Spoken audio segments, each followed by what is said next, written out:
Hi there, welcome back to my channel. In this video I'm going to be showing a painting that I did today of a scene way up in the north of Scotland. But before we get to that, I thought you might like to see how things are looking with the painting that I previously showcased here. I was reasonably happy with how things were, but after a few days I realised there was a few changes I wanted to make, and hopefully you think it looks better for me doing so. I wanted to kind of increase the general luminosity of the piece, so I've added some highlights to the clouds. You can hopefully see that sort of lemon yellow and titanium white mix just at the top of them there, showing the sunlight catching the clouds and then breaking up the general tone of the sky as well. And then also the hedgerow, that was problematic. I think I had a little bit too much in the way of warm tones there, so I've knocked those back slightly, and yeah, I think it looks a lot better for it, so hopefully you agree.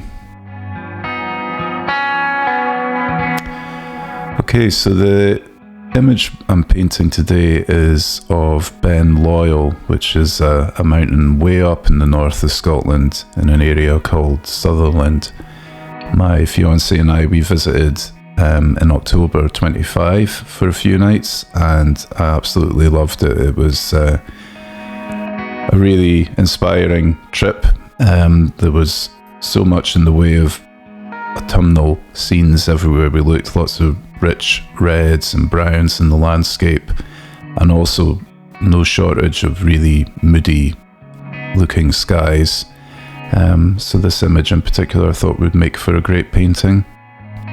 The cloud in the background there and all that rich, vibrant foreground stuff. So, and also today it was horrible outside, so I thought it would be apt that I tackle this one.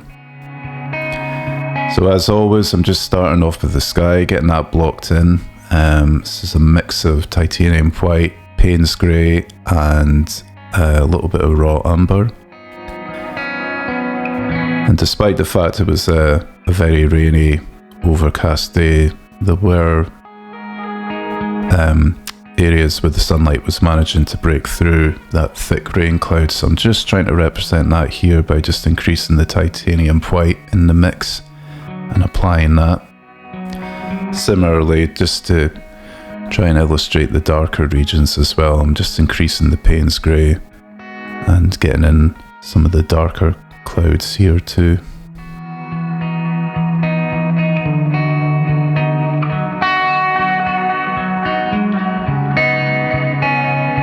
Changes are quite subtle, so I can afford to be, or I don't need to be so precious with it.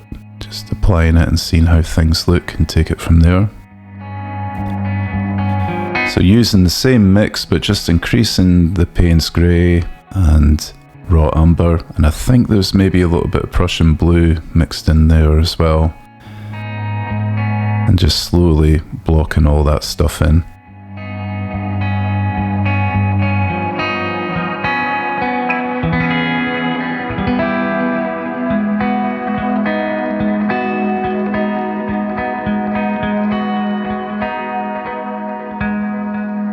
Once I've got this stuff blocked in, I'm just going to go back over it again, and much like I did with the sky, just introduce very slight changes in tone, so you get an idea of the different areas that are catching slightly more light than others. And at the moment I'm just adding in this slight highlight, because I think the cloud was managing to lie just in front of the mountain a little bit as well. Again, very, very subtle, but it's enough to kind of get that illusion of distance happening. And at the moment I'm just trying to create the idea of the cloud coming over the front of the mountain. This is where brushes are often quite useful, because you get that feathered effect, whereas it's a little bit harder to achieve using a palette knife, but just persevering and trying to illustrate that as best I can.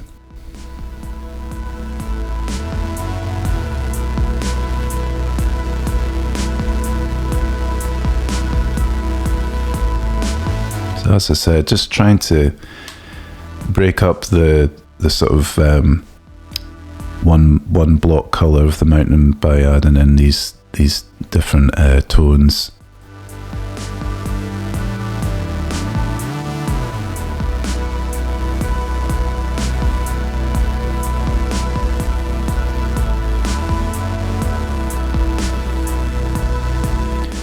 So I'm now starting to work my way forward, and at the moment I'm blocking in this distant land mass that's in front of the mountain. Again, just using the same mix again, but gradually building up the saturation of the colour. So I think I'm adding sap green to it now. So it's still quite cool to give that illusion of distance, but at the same time it's closer to the viewer than the mountain. So I'm just trying to get that point across.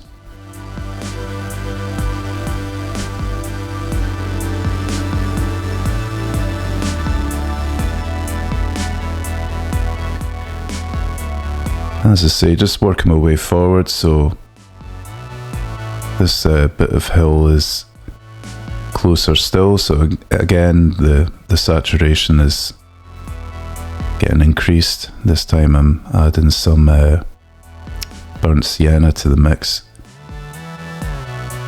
gradually starting to hint at the colour of the heather and grasses and whatnot.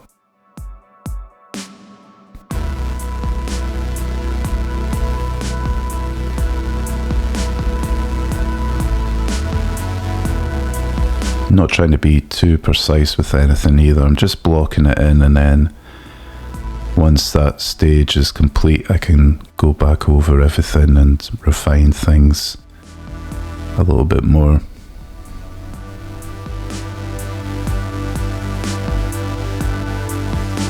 And with that in mind, I'm just going back to the section that I'd worked on previously, realising that there was a little bit more definition on the contour of that hill, so I'm just trying to bring that into play just now with a slightly darker tone.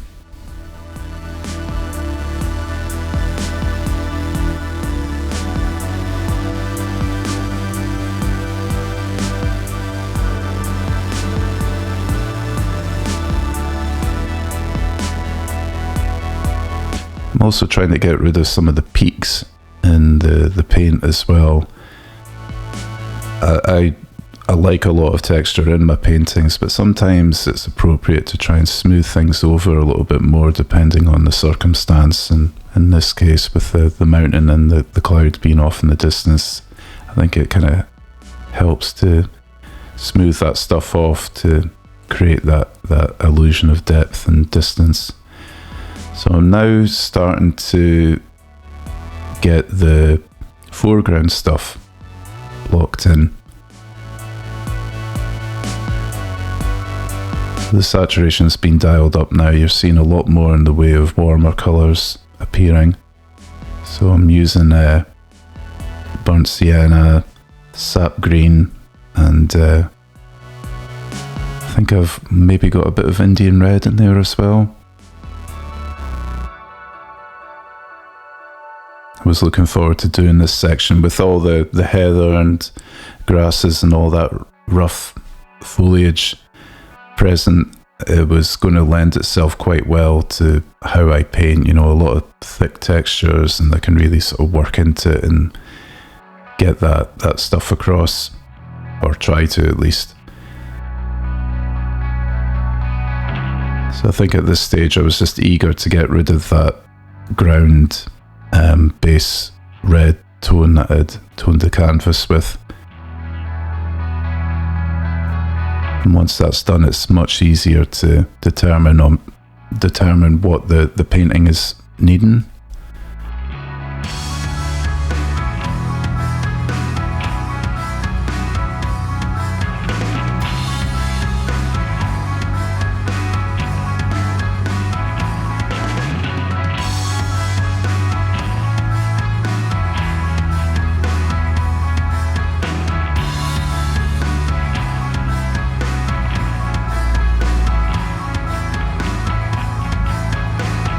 I've got my source image on my laptop just off to the side, and much like plein air painters, quite often when I'm looking at the image I'm using, I will squint my eyes and just get the basic information that I'm needing, determining where the light areas are and where the dark areas are, and I'm just working under that principle.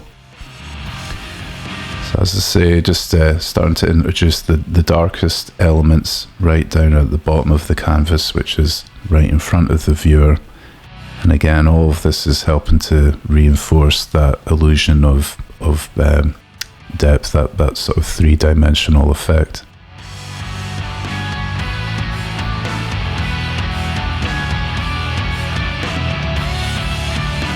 Again, not being too precise with anything just now. I'm just blocking it in, and then once that's done, it will be much easier for me to see what the painting is needing next.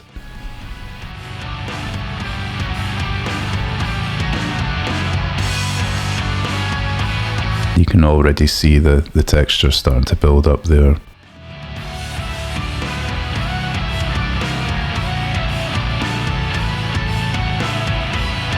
Okay, so that's everything blocked in, and now just going over everything again. So starting off with the sky, I'm just trying to reinforce that idea of lighter clouds, the areas where the sunlight is sort of managing to break through.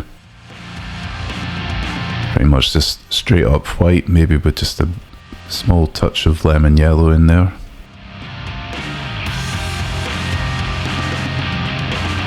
Very subtle, but it helps get that point across, I think.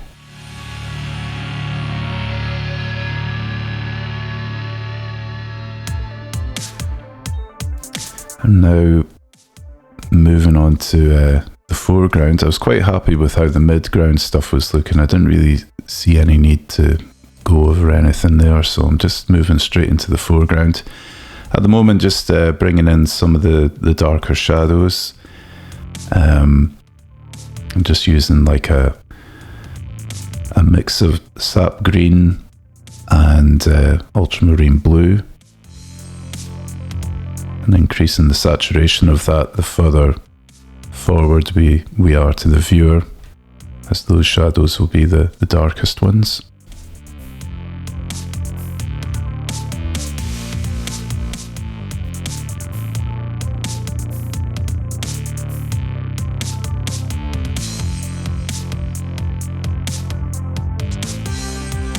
And with that, I'm able to start to introduce saturation with regards to the lighter areas. So I've kind of got a sort of vibrant orange, there's some reds going on there as well.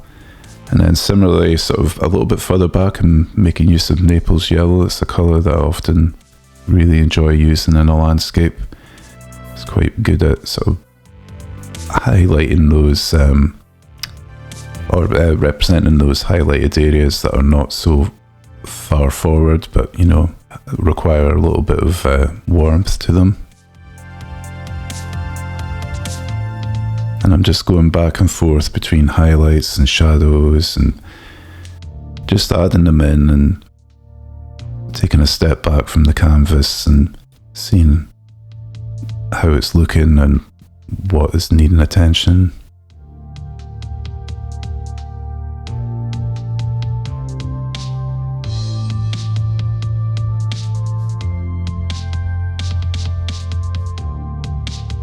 Quite often when I'm applying paint, I will then go back over it and just try to blend it in a little bit more, so it's not so obvious. It's just blobs of paint, you know, they're kind of in harmony with everything else that's going on around them. Now I'm bringing in the darkest shadows here, really reinforcing those.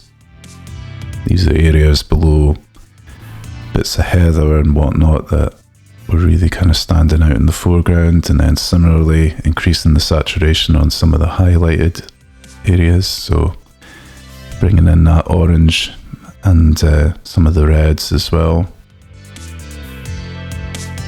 I also found some of the cooler colours that I was using earlier on, they were quite useful in sort of breaking up all this, all these warm colours that I'm using. They seem to kind of complement them quite well.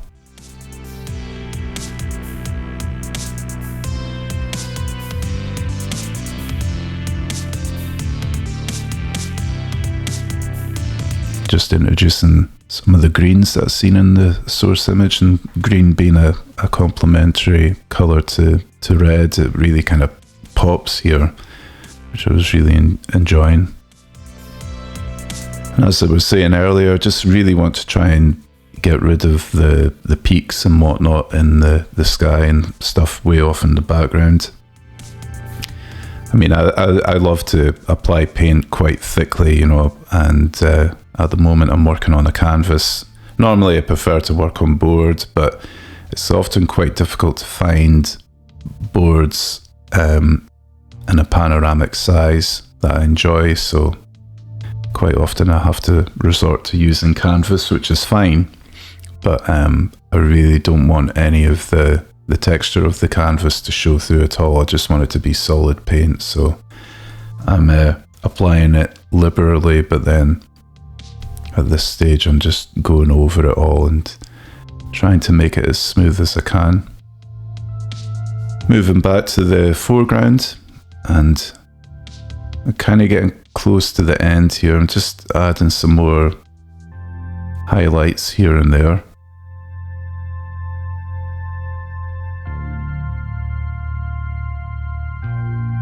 I think I've maybe been a little bit too heavy-handed with that, so what I end up doing is just going over it again with a clean palette knife and just dragging it across and then helping it blend in a little bit more, so it's, as I said, it's not so apparent that it's just blobs of paint on there, you know, they're sitting within the painting a little bit more. Yeah, that's what I'm doing here.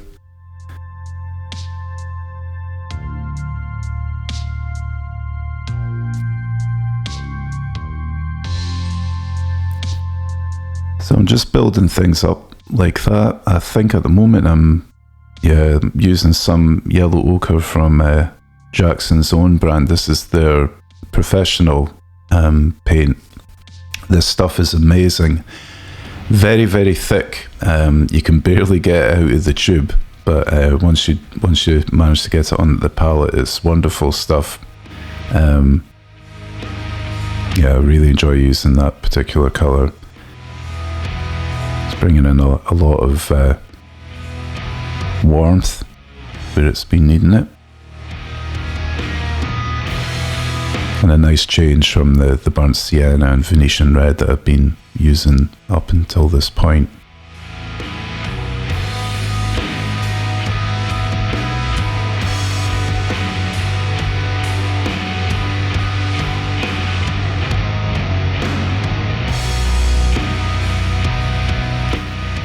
Okay, we're just at the final touches here, so just a few more highlights. You can see down at the bottom I'm just introducing or suggesting things like blades of grass and flowers and stuff like that. And yeah, we're pretty much finished with it now, I think.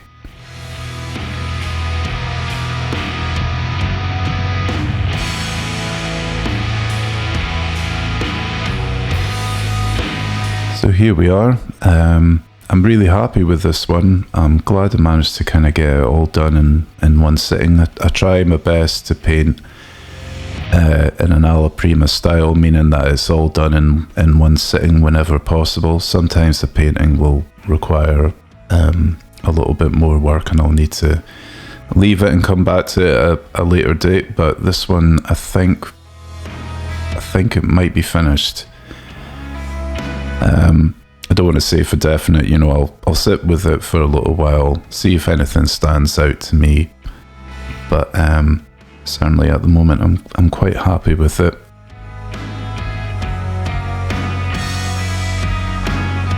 Just giving you a close-up so you can see what's going on there. But yeah, hope you like it, and thank you very much for watching. See you next time. Bye bye.